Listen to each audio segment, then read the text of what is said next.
మమ్రా బాదం ప్రపంచంలో అత్యంత ఖరీదైన బాదం రకాలలో ఒకటి.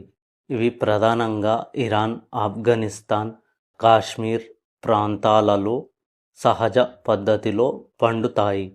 ఉత్పత్తి తక్కువగా ఉండటం మరియు అధిక పోషక విలువలు ఉండటం వల్ల ఇవి ఖరీదుగా ఉంటాయి.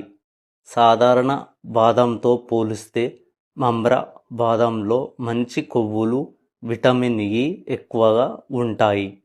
ఆరోగ్యానికి ఎంతో ఉపయోగకరం.